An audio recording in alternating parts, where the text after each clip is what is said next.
Welcome back to another episode from Align Authenticity, where we talk about all things mental health. And I have been so excited for today's episode because I have my very good friend, Balqis, and I have been persuading her for the longest time to do this episode. You're finally here. I'm finally here. We're going to talk about her journey as a mom with a son who has autism. I find it so inspiring because I've seen so much of that part of that journey, a lot of different things that she has actually been through. Balqis, tell us more about yourself and what a typical day looks like also.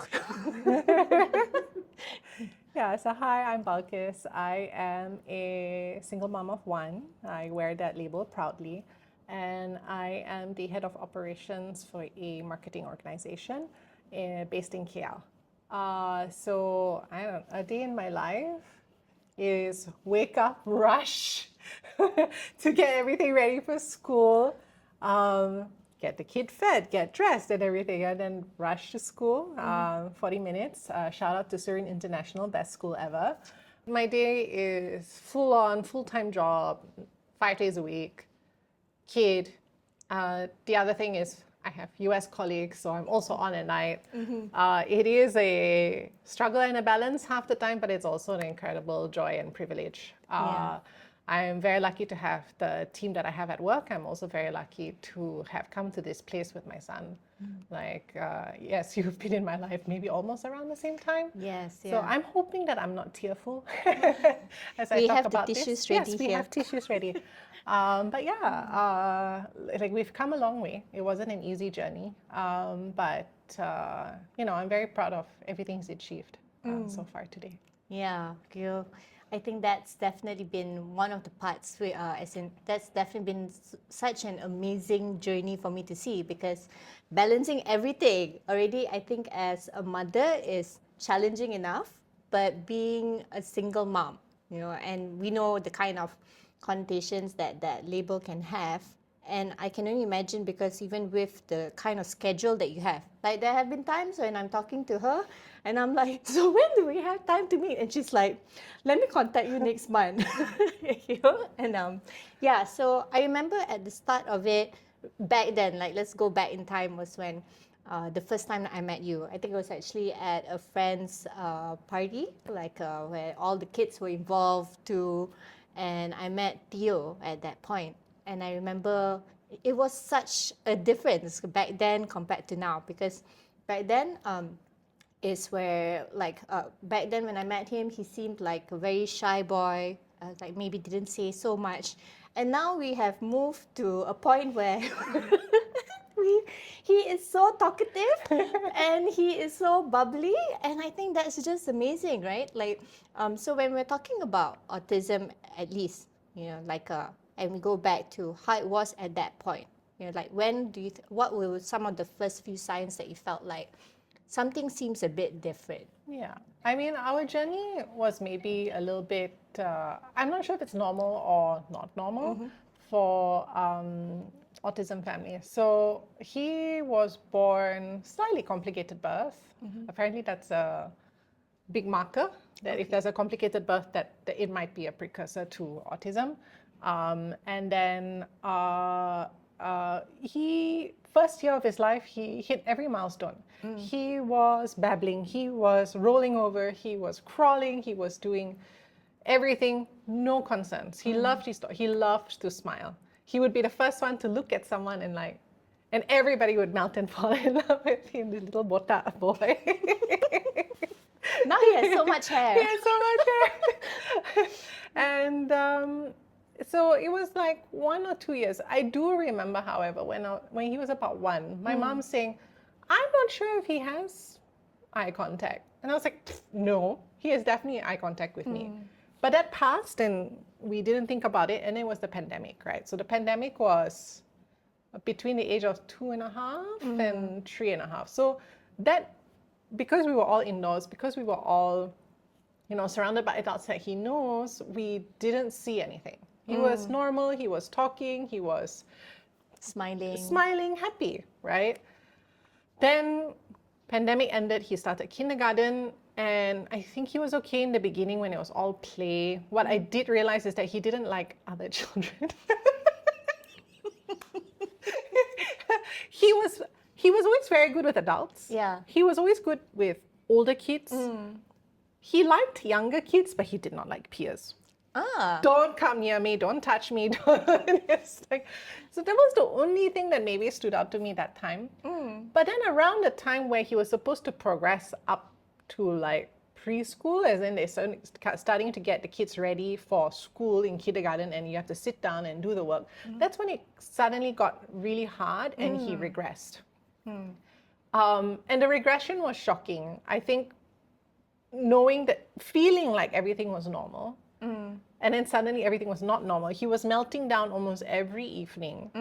It's like, I thought 2-3-year-old tantrums were bad. This was like, what was going on? He would be like, you know, those spinning circles around the floor, and you're like, I don't know what's going on. I don't know what the trigger is. And his picky eating got worse.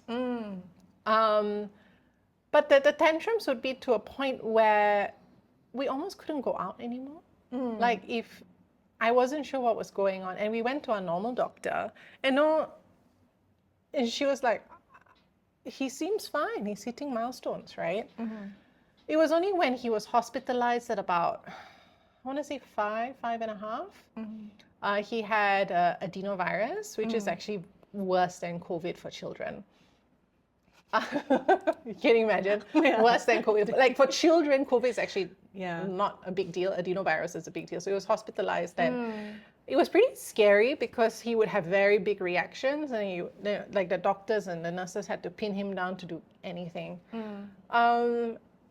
And it was only after that experience that doctor sat me down and was like, so I've noticed something. I was like, what? It's like, he will have eye contact with you, but not with anyone else.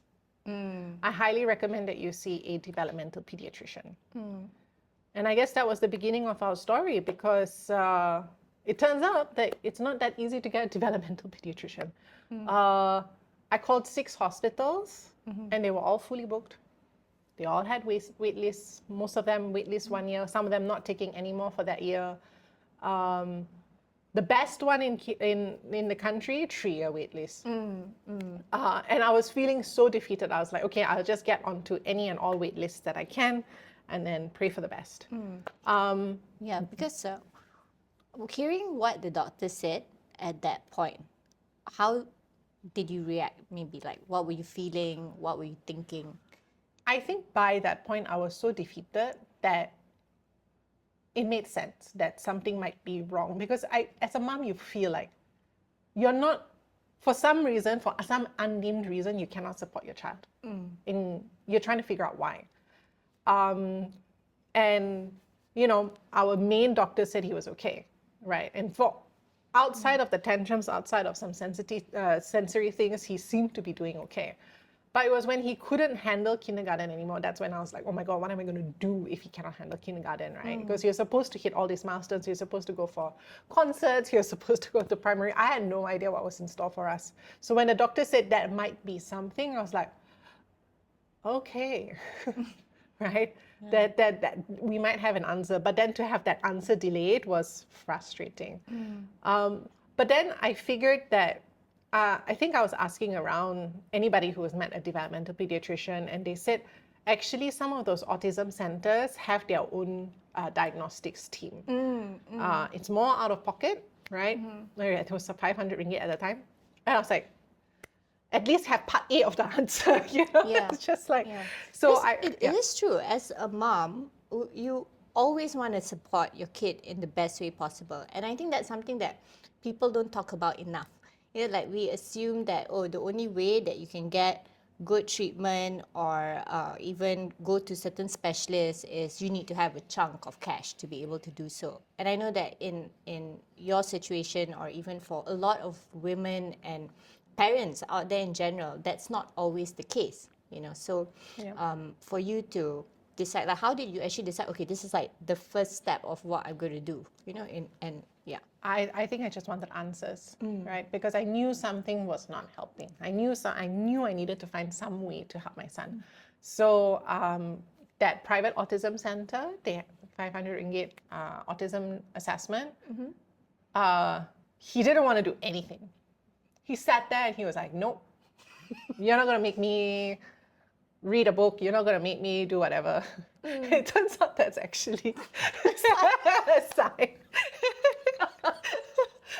You're like, as a parent, you're like, like, you're here to get answers and your kid's not cooperating. But apparently not cooperating is if they call it pervasive demand avoidance. That's so interesting because then sometimes, it's a very big thing that we also go through, right? Sometimes you wonder, is this a personality thing that we're talking about, or is it like a condition? Well, I tell you, like, yeah, like you can't force him either. And it just turned out to be that was his pattern in all assessments. Just refusing to cooperate. I remember a friend telling me that, the doctor that she met, and even though her son was nonverbal, was less confident with the diagnosis with Theo. It was like, nah. It was completely stamped. I will say that he has autism because of this demand avoidance profile. At the time, because he couldn't really function in school and stuff like that, it was level 2. So there's 3 levels. One is very mild needs. Second is, has more support needs. And third is the one that's nonverbal and very high sensory and developmental needs. So he was very verbal, and I think that's why people get thrown off, right? Because I think he's now learned for the most part to have eye contact. He'll be like, and if he's comfortable with you, he will start to have eye contact. But there will be little quirks, like if it's too many people, then he'll sort of shy away, and if it's like too loud, then he'll shy away. But so we had that assessment, and then we had this last minute call from the developmental pediatrician. It's like, hey, we have an opening today at 4 o'clock. I was like, God, okay, and that just started our journey. So the thing about autism is that with a doctor, they don't want to diagnose you straight away. You have to do something called occupational therapy first for about 3 to 6 months. Okay. So then it was another center where we started a daily occupational therapy / early intervention program. And I think that's where we had amazing support, right? We everybody who works at these centers have the best intentions, and they're so loving, and they I just can't imagine dedicating your life to supporting kids who are just trying to be kids at the end of the day. So slowly but surely he was starting to gain more confidence, starting to learn.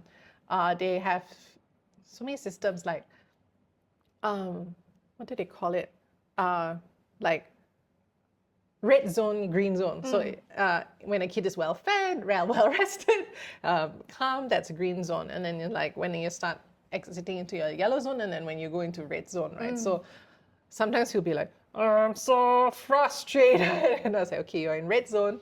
How do we de-escalate from a red zone, right? So just giving him these tools and giving him little support along the way.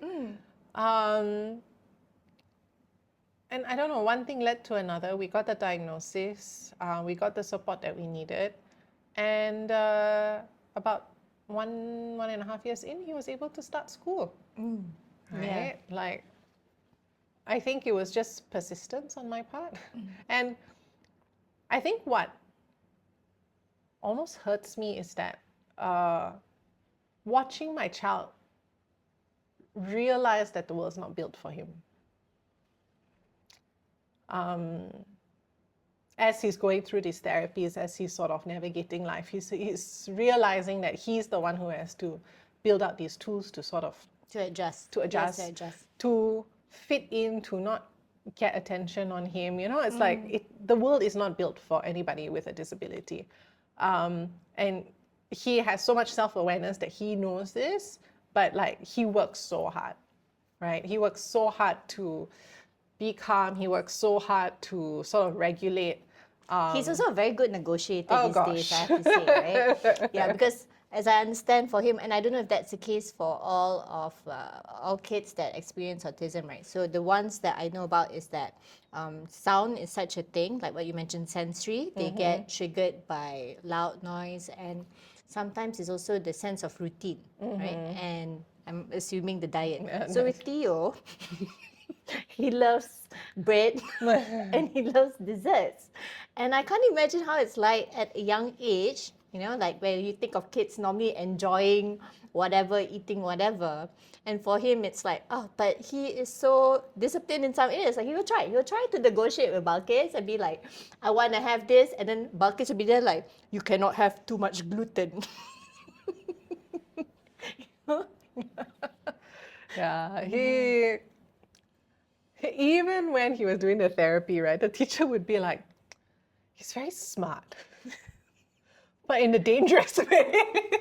Yeah, he's also gifted in terms of music. Yeah. Like he that goes for music classes, and he also does art. Art, yeah. So, and I found it interesting because I remember when you were telling me that, oh, he has this music and art, and sometimes Theo would also bring his masterpieces, right? And I was there like, wow. So was that something that was part of the therapy that was suggested, or is something that you felt on your own? When he started school, his school requires extracurriculars. So I sort of like worked with the school to sort of phase him up, right? Like first do one extracurricular, then do second extracurricular. Then as he was going along, we found that he had a very deep interest in music. He actually wanted to play guitar. I was like, the payoff for guitar is very far, right? Let's do piano because the payoff is immediate, right? Like you can within the first lesson, you can. So I was like, because if you start with the guitar, you're going to give up because I know what he's like. When things get too hard, he will break down. So it's quite interesting how his brain works, right? He will always identify patterns. So when you give him a rule, right, he's actually already thinking how to break the rule. Right? So that's what the teacher meant. He's like, he's smart in a very dangerous way. If you say, you know, it's going to be the cupcake after the meal, he will think about, you know, one bite of food already qualifies for cupcake, for example. So his brain works that way. So I realized that he was like, actually in neurodivergence, it's called pattern recognition. So I felt that giving him music will allow him to develop a sense of patterns. And I read somewhere that it helps with math as well, because he was a little bit struggling with math.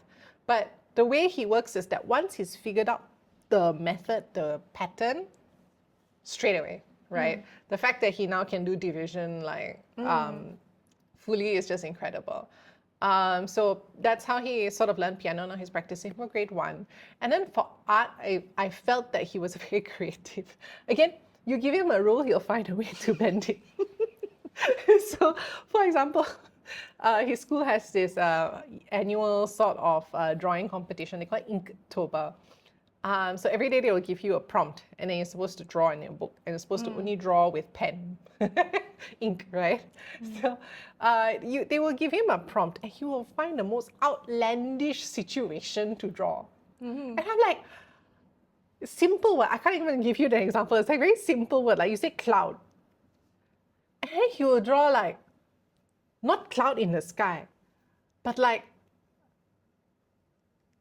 another representative, or like he'll draw a Pokemon that's a cloud, or, you know, his brain will find some other way around the problem. And so when I spotted that creativity, I was like, maybe he should take art. And because art has structure within it as well, which comes back to the routines and stuff like that. So art class, he was meant to draw an undersea painting, right? He'll pick the hardest possible fish, a fish that has like a half transparent head. And I'll be like, first of all, how do you know about this fish? Second of all, why do you make life so hard to try and draw like in... But I now have the painting in my house and I can show you a picture so you can flash it up on the screen, right? Yeah, but it's incredible. Would you say that that's something that's part of his personality, like enjoying a challenge? Enjoying a challenge and I would say it's creativity, right? And his brain going like connecting the dots very quickly to arrive at a new solution. So Yeah. It's incredible to watch, but also scary. That's something that's not talked about enough when it comes to neurodivergent kids, because they are likely to have a lot of hidden talents, so it's so great. And that's what I love about your parenting, because I mean, I've seen how when Theo has this 1001 discussions with you on negotiations, right? You try to you do try to negotiate for as long as possible, so and also in terms of tapping in, like whether it was with this art or even with the music, so like, let's say if you were to talk about parents out there, and knowing what you know now too, when would they know if, okay, like, this is something that I need to look a bit more into, not in terms of the talent, but in terms of my kid could be having autism? I mean, it's clearer when the kid's not verbal, right? It's clearer when by age 2, 3, they're not hitting milestones, and something appears very off, or they really don't have eye contact, right? So that's almost easier to go down a path. But because in my case, it was like he's hitting milestones, he's, for the most part, I think maybe if kindergarten started earlier, we would have detected it earlier, but it is what it is. I think just trust your instincts, right? I think a parent always knows. And then even those who are in denial, right? Actually, the more strongly you deny, it means that there's something in you that you there's something feel. off. Okay. And it's not off, right? Because the thing is, they're just different. It's Yes. not there's something wrong and there's something that you have to fix. And that's the other thing about autism. There's nothing to fix about my child. I just have to understand and appreciate the perfection about him, right? He is perfect, right? God gave him to me perfect. Yeah. He just gave me a different way to look at life. And that's what I've realized. It's like looking at the world through his eyes, right? If the world is too loud, there is too many people sometimes, but it's given me a different appreciation of life. So trust your instincts and just allow for the possibility and never see it as a hindrance. Of course, I speak with the privilege of having level 1, level 2, right? Where it is easier to navigate. And I am like blessed that I can send him to school. Not all parents have that option. Not all parents experience the same things. Sometimes I feel very guilty talking about autism because my journey is relatively easy from the Was next it person. though? I don't think so, So one thing about Balqis is that, no, honestly though, like being with you throughout some parts of it, I remember you were checking different centers and you were so, and this is something that I really admire about you as a parent. For you, it's like if it doesn't seem to be working, you don't spend too long with it. You're off already exploring the next bad thing. And I think that has honestly been probably one of the biggest significant parts of this, of how Theo was able to progress so quickly. Because you're right, like he might have had the slightly milder version of autism, but he was essentially also avoiding eye contact, or he was very quiet, and the amazing difference it's made.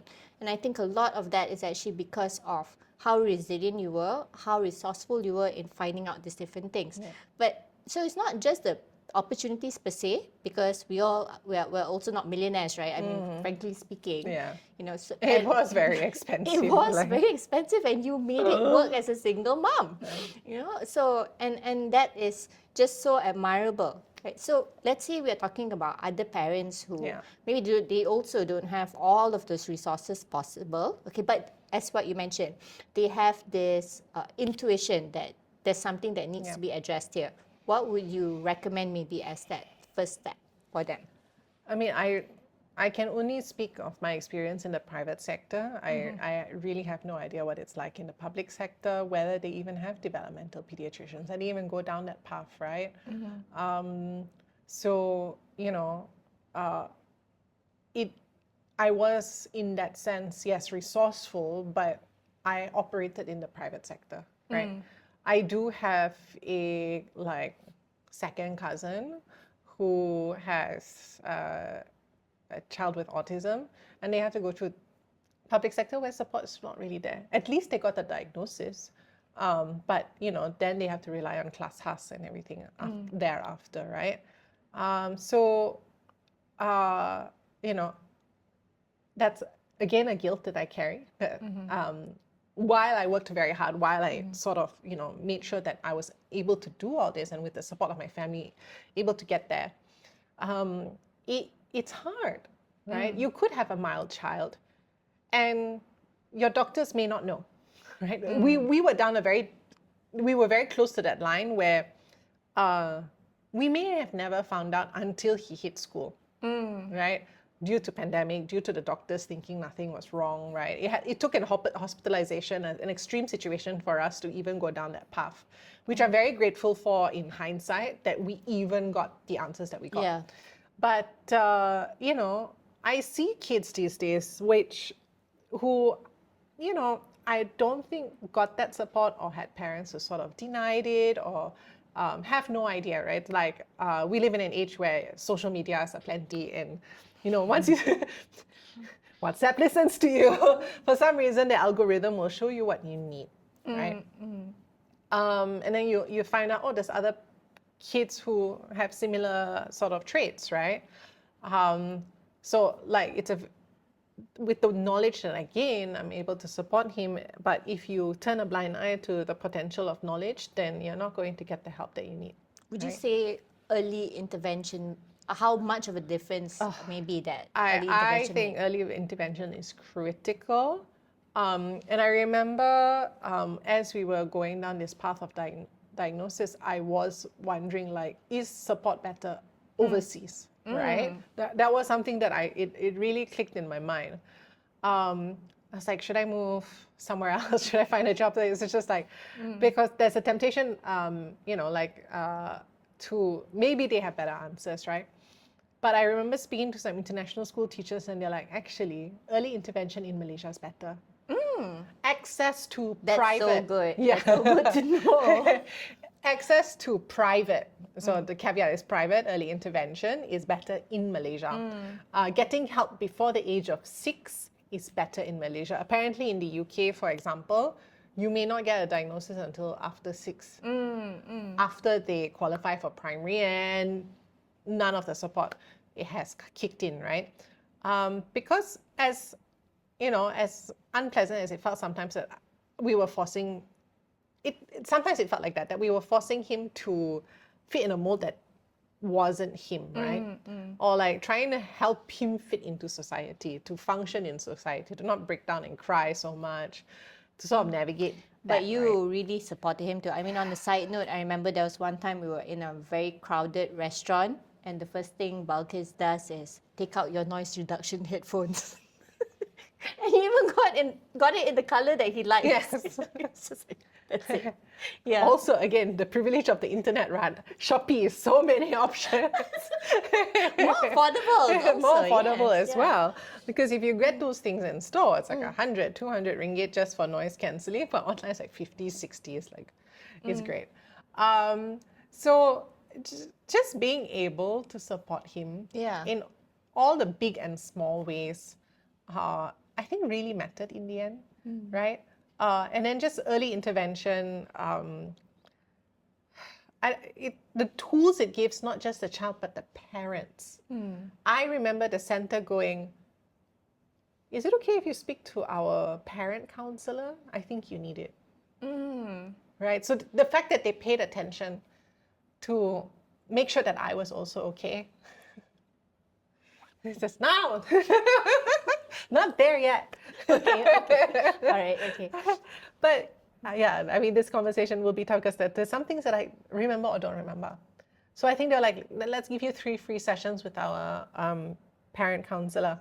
And I really needed it at the time because we were going through something so hard and going through so much change. And she was reflecting how both of us felt unsettled, right? So I don't know. And then also trust your instincts with the centers that you go to. I did visit a few centers before I chose the one that I chose. We landed at the energy source. And some of them just didn't feel right, right? Like their heart's not in it, or they straight away quote you 10,000 ringgit. You know, it's like, I didn't end up paying that much as FYI, but there are centers out there who tell you that only their program at this 10,000 ringgit at this sort of like intensity will help your child. Yeah. follow your instincts and follow what's right for you, right? What's right for you is also how much you can afford, right? So I went with what I could afford at the time in the structure that made sense for us, not like an 8-hour constant, right, one-on-one session. There was also one point I remember that you were you were feeling guilty basically, because you were like telling me that, you know, a lot of these spaces, I don't know if it's the same center that we're talking about, where you were just like, oh, it's this much, I can't afford this much or so, but you were still very resilient in terms of finding these other ones. But having said that, I would think that there's a lot of doubt at that Yeah, point, of because you're basically navigating something which you've never navigated before. So how would you say that this also maybe impacted, you know, in terms of your parenting or even your circumstances as a single mom? How to unpack that? Yeah. I think navigating that, you know, when you're the only decision maker, right? And you trust you have to trust medical professionals because they're supposed to have the answer, right? So I remember the first sentence, I was so scared that that was what the reality ahead was, that 10,000 ringgit, right? I was like, how do I fork out my entire paycheck at that time to do that, right? But it's sort of like, at those times, it's pause and reach out, right? There has to be, because you mentioned like, oh, you know, navigating this for the first time yourself, realizing that other people also haven't really experienced this, but there will be a pocket, there will be somebody. So I spoke to a couple of like, you know, friends of friends who had experienced this, and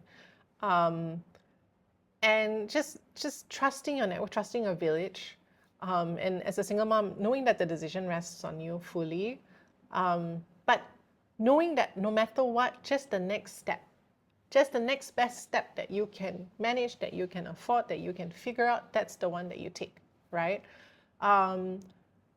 Because I think I just wanted him to feel better. That was my only goal. You know, what was better for him at the end of the day? And knowing that if he couldn't even do the assessment, if he couldn't even do the test, maybe an 8-hour day with a trainer is not the best. Yeah. So we found something that was like 2-3 hours in every day, which made it a bit harder, which means you had to drive around and stuff like that. I right? love that, because it sounds like at least the immediate concern from it was more about him feeling better rather than Yes. fitting in. I think I'm glad that I very early on realized there was nothing to fix, right? I think sometimes parents might dig themselves into this hole, into the, you know, this spiral, this depression, is because they're trying to fix depression, right? Old school thinking is it's something to be fixed, it's something that can be stamped out, right? But a lot of research now shows it's potentially genetic, that there's so many factors that sort of lead to it. And it's just a different way of the brain thinking about the world and processing sensory stuff, right? So knowing that there was nothing to fix, just support and grow and thrive, I think that was like my mission with him. And that also meant being present. And then that's what I appreciate about the parent counselor. She's like, because everything is so frantic, so frenetic, just 10 minutes, he leads the connection. So she said, start a blanket, right? And say, okay, we can play, we can read a book. The next 10 to 15 minutes is all yours. Don't touch your screen, don't touch your phone. Work, and everything else can wait. And it was his time. And then I think was the start of us starting to settle into this new reality, this new story for us, right? So just giving him that connection, because he was going through it as much as I was going through it as well. We were both upended in this new reality, right? So, and that's the start. And I guess that's why you see the confidence that you see today, right? Because like he can babble away at whatever he's interested in. What's also powerful, and I hope you're okay with me sharing it, right, is that it's not just you taking care of him per se or providing the support. I've seen how he does that for you too. You know, like he'll just be like, Mom, you can't do this.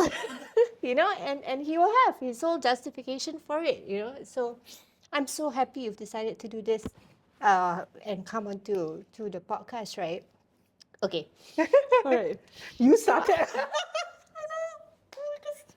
It's just been so beautiful watching all of it, and I mean, thank you for witnessing. yeah. You are, if I can share, one of his favorite people. We started off as taco buddies, and now we are Zeus, babes. Taco and Yes, Zeus. Zeus, and now we are back to being babes, right? As we call each other babe. So, yeah. So and okay, so just looking at everything that you shared, the main things that have been coming out is one, as a parent, trust your intuition. There's more of a focus on them feeling better rather than fitting in, and also having that connection, right, with one another. Like as what you said, it's like it's not just his life; it's also your life that's going through that frantic moment. So, what is some advice, maybe, as just like just to wrap up this section of it? Okay, what is some advice that you give to some parents who are in that position or going through it, knowing what you know now? Like what are some of the things that maybe they should avoid or whatnot? I think the very first one is, as you're going through it, I think it's take that breath, right? It's so easy to hold your breath. It's so easy to next thing. Just, right? Do yoga, do whatever you feel is good, pray, right? Just take that moment to clear your mind a little bit, because there's so much information out there. Do you do ABA? Do you do early intervention? It's like so much information, but ultimately just trust that you as a parent know what's right. Right? And, hopefully there's a path that doesn't bankrupt you, right? Like, I'm sorry to say, the private system is very expensive. But you're not bankrupt so far. You've made No. Thank God, no. But it's like, navigating choices that made sense at the time, right? and navigating choices that made sense, and also taking just that first step first. It's what you've It's mentioned. literally breathe and one step at a time. You don't have to solve for everything every single time, right? Sometimes the house is a mess, and you have to go grab, order grab food, whatever. Like, yes, the kid cannot take gluten, but maybe you just have to give him a cheese sandwich because fed is better than like miserable, right? So just trust in that. I mean, definitely take a big breath, right? What you're going through is hard, regardless of level, right? Whether it's level 1, level 2, level 3. And I think there is a sort of grief that comes with any sort of neurodivergence or disability, because you have all this anticipation of a perfect child, right? And then it may not materialize. And you might miss certain things that you thought you were going to have, like a sports day or something like that. Just because that didn't materialize doesn't mean that it's not perfect, right? So just take a breath, take care of yourself, right? It's so hard to just get caught up in the whole thing and not take care of yourself. But taking care of yourself might be a little small, like get that coffee, take a breath. Yeah, just take a break. Yeah. Because, as a single mom, having to make all these big decisions by myself, it's like, talk to your friends, talk to family, like talk to the doctor that you trust, or talk to your therapist. Like, create that village around you, because it is impossible to do this alone. And it's not fair to the child to do it alone either. I'm very grateful that I have family and friends who were around me as we go through it, and learning to accept Theo fully and deeply. And I think he's such a lucky kid, right? That he is whole for everyone around him, right? The family that loves him regardless, the friends who take him for tacos. She's not just talking about me, guys. Yeah. But it's just in general, right? Like, sometimes your immediate family may not be there for you. Not in my case, but it can be the case, right? You just find that it might be other parents at the center. It might be parents at the school, right? So finding your village and Finding your community. village, creating that community, creating that support, right? Because ultimately, it is the journey that you're on. There's no point denying it or trying to fix it onto what you believe to be normal. The sooner you accept it, the better for both. Yeah. The child and the parent, right? Yeah. Trying to pretend that it's not there is, or trying to fix something. Especially when early intervention helps, like Yes. what you mentioned, right? Right. And what do you wish? Okay, as like the last question, what do you wish more people understood in general about whether it's autism or the process, or like when they are meeting someone who has autism? What do you wish that they knew? I think that's a bit of a hard one because I'm actually very transparent with him and transparent with the world, right? It's like, hi, this is Theo. Theo has autism, depending on the situation, right? Or like they might meet him for the first time and then we get up on a day and then people at work are saying, yeah, he has autism. And they'll be like, what? It's like, number one, autism doesn't have a look, right? A lot of disabilities don't. There's no Yeah. look, there's no, just because a kid is very verbal and appears to be very functional doesn't mean that they don't have their own difficulties, right? His Yeah. sensory difficulties is a very real thing. His demand avoidance is a very real thing. Just being sensitive that there are people who think differently and are going to be different from you, I think is a first step. And I feel like sometimes we have this very throwaway sentence, right? Like, oh, that person's weird. They must be on the spectrum. Maybe not have to, put people in those boxes, right? So I think have an open mind. Yeah. Whether it's as a parent, whether it's as a colleague, And or whether something. it's just like surface level Yes. or deeper, Yeah. just to keep your mind open, Just that keep it could be different things. Yeah, it could be different things. It could be ADHD. We didn't talk about it. Actually, it's autism and ADHD. We'll get into Which that in another episode. Yes. In another episode. I have so much I want to explore and like share, as in from Yeah. your experience. But if people want me back, happy to share. I just know that our journey is very unique. But like, I'm very grateful for everyone's support, including you. Well, thank you. Yeah.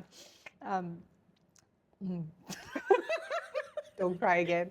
Don't cry, kid. Okay. So thank you so much, Balqis, for coming on. Thank you. It's been such a beautiful time seeing the whole journey. And I know at the start you were a bit hesitant in terms of coming on. And I was like, it's okay. I'll just ask you another time. I'll just ask you another time. And I really believe that this is something which will help a lot of people out there. I hope so too. I really do. So do let us know if there's something specific that you'd like to ask about or so. But I really don't think this will be the only episode we'll be doing about this. Yeah, so much more. Okay.